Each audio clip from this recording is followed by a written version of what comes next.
Yo, what's going on, y'all? I had a theory that I've been having in my head for a while now, and I just thought it'd be cool to share it with y'all. So, if y'all ever listen to 616 in LA by Kendrick Lamar, he says two things that always stuck with me, and I'm pretty sure people have thought about this as well. It says here, have you ever thought that OVO was working for me? Fake bully, I hate bullies. You thought you must be a terrible person. Everyone inside the team is whispering that you deserve it. Now, when he says the two sentences that I'm trying to point out right here is, have you ever thought that OVO is working for me? And then the third sentence right here, everyone inside your team is whispering that you deserve it. So this is Kendrick alluding to the fact that he has people in Drake's camp that are feeding him information. So who is Kendrick referencing that is an OVO that could be a mole, the actual mole in OVO? Know the wires in your circle should puzzle you. If you were street smart, then you would have caught that your entourage is only there to hustle you. 100 people you have on salary, and 20 of them want you as a casualty, and one of them is actually next to you, and two of them is practically tired of your lifestyle, just don't got the audacity to tell you.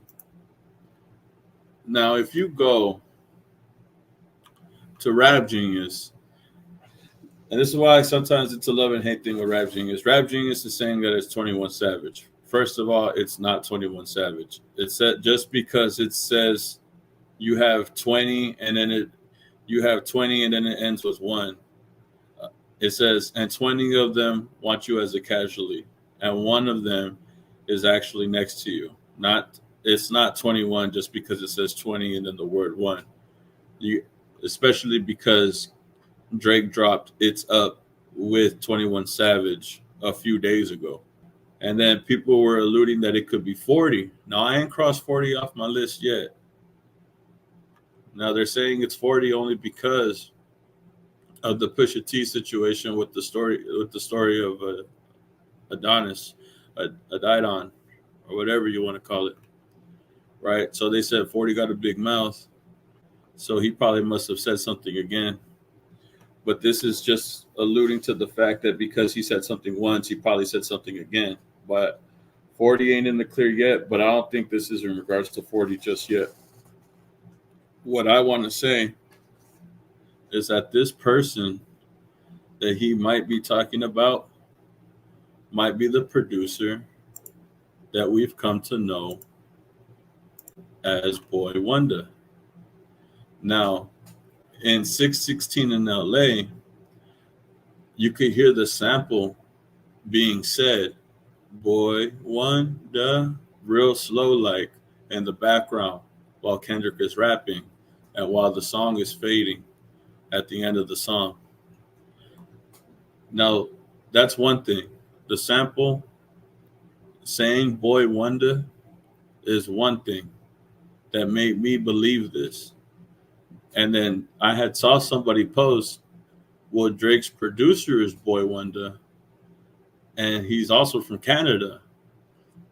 But just to get a quick insight of who Boy Wonder is, it says here Matthew Samuels, known professionally as Boy Wonder, a play on Boy Wonder, is a Canadian record producer and songwriter based in Toronto.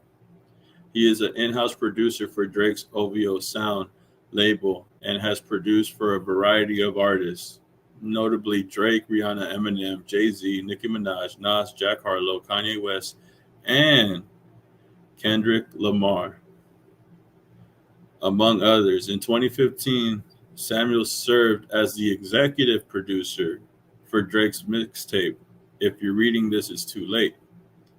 Then in the beginning of Boy Wonder's career, it says Samuels began his career producing for Canadian actor Drake's early mixtape, Room for Improvement, in 2006. So he's been with them since 2006. And Comeback Season in 2007. And in 2008, he produced Set It Off by Canadian rapper Cardinal, which featured American rap duo Clips. and spawned a remix from American rapper Dr. Dre.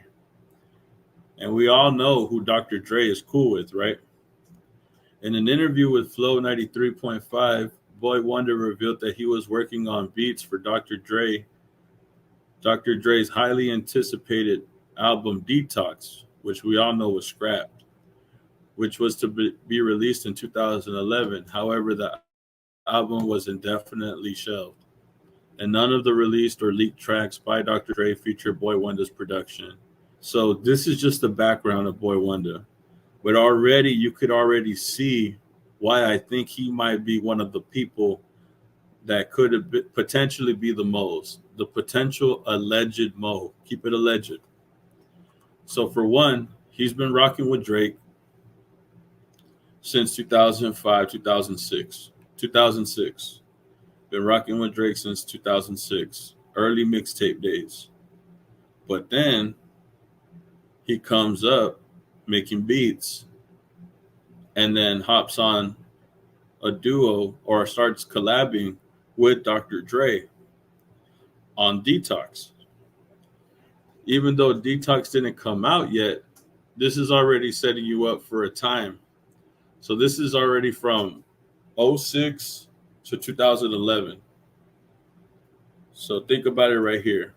In 2010, Boy Wonder produced his first song to peak the US Billboard, Not Afraid by Eminem. So he's not only tied to Kendrick Lamar, he's tied to Dr. Dre and Eminem.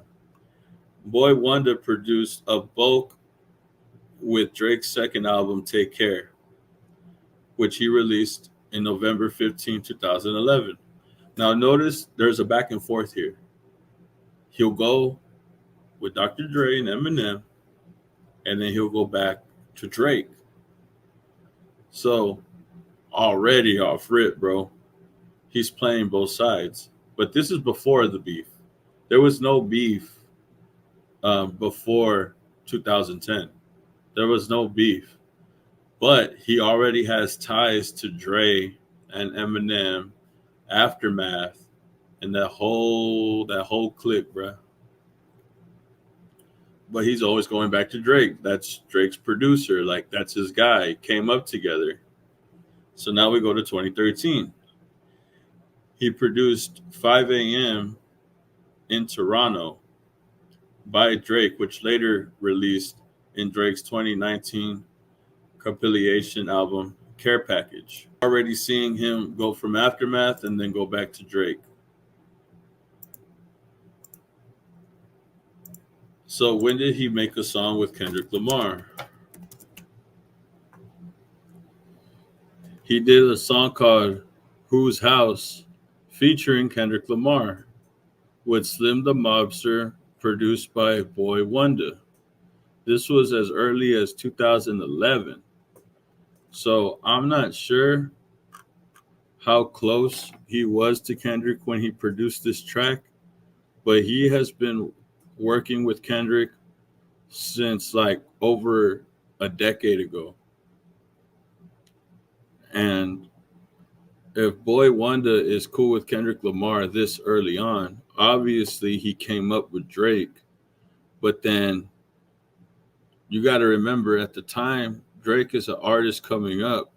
And then when he finally broke out being a producer, he started making beats with one of the best producers in the rap game, Dr. Dre, and mentor of Kendrick Lamar. So if Kendrick Lamar had did a song with Boy Wonder in 2011, and then there's this article right here that says Boy Wonder on working with Rihanna and Kendrick Lamar, his love of FL Studio and his new AI-powered project. Through the power of generative AI, I was able to be in multiple places working on multiple tracks simultaneously. And this was posted February 21st, 2024, before the beef. It even reads the Grammy-winning hitmaker behind chart toppers from Drake and Rihanna use AI to facilitate beat production and all that, right? So he's worked with Kendrick in the past. He's had songs with Kendrick. He's also was on Mr. Morale. From what you can see here, it says here, Mr. Morale and Boy Wonder at the bottom. Look, Boy Wonder. Put them both in the picture together. Mr. Morale, the Big Steppers, one of the producers is Boy Wonder. As of 2022, released May 13th, 2022. That just goes to show you, bro, that Boy Wonder has been close with Drake and also close with Kendrick Lamar, as well as the mentors Dr. Dre and Eminem. You see, the thing is that when he first did a song with Eminem, Boy Wonder had did that song in what, 2010? He did that song in 2010. And then in 2011, he does a song with Kendrick Lamar. But he's always stuck by Drake. He's always stuck by Drake. That's the thing. But he would go back and forth. He would begin his career with Drake, and then a few years later come across Dr. Dre and helped him with his album that was supposed to come out in 2011, but it didn't. Then he got on the billboards with Eminem. This is his first song to peak the US billboards. All those songs with Drake did not peak. He didn't peak until he started fucking with Aftermath. And Aftermath might be the reason why he owes them gratitude. You see, he did a song with Kendrick Lamar in 2011, but Kendrick Lamar was the feature for Slim the Mobster. This is 2011. Obviously, he did songs with Drake in his early career, but then he also did If You're Reading This Is Too Late in 2015, where he was the executive producer. But another thing that we have to look at is that in 2013, he produced 5 a.m. in Toronto, 2 years after he first produced for Kendrick Lamar, which was later released in 2019. And isn't it funny that Boy Wonder produced 5 a.m. in Toronto when the literal song that we're talking about is 616 in LA? I can't make this shit up, bro. Boy Wonder made the fucking beat for fucking 6 a.m. in Toronto, 5 a.m. in Toronto, however the fuck you want to say it. And then he fucking does 616 in LA with Kendrick, bro. He's been tied into them, bro, since a decade. For a whole fucking decade, Boy Wonder has been playing defense with both these guys. Before the beef even transpired, Boy Wonder was working with Kendrick Lamar, bro. He was doing that shit. That's what I'm trying to tell y'all, bro. But as I'm looking up all this research, 5 a.m. in Toronto, 616 in LA. He produced 5 a.m. in Toronto. His name is referenced in 616 LA. The same song where Kendrick is saying, and one of them is actually next to you, and two of them are practically tired of your lifestyle and just don't got the audacity to tell you. But y'all tell me, man. Y'all tell me. Is this theory holding any type of weight? Am I reaching? Do y'all see the comparisons that I'm trying to make? Do y'all think Boy Wonder could be the mole? Do you think it's 40? Do you think it's 21 Savage? Do you think it's, I don't know who the fuck, the security guard, the fucking housekeeper lady? Do you do you fucking think it's his fucking dog Crody, bro? I don't even fucking know. But we'll keep it all alleged for now, man. But what are the chances that Boy Wonder could be the mole, bro? He knows everybody. He's been cool with them for years, for over a decade. But what do y'all think? Y'all let me know. Just like, comment, subscribe, and I'll see you on the next video, man. Peace.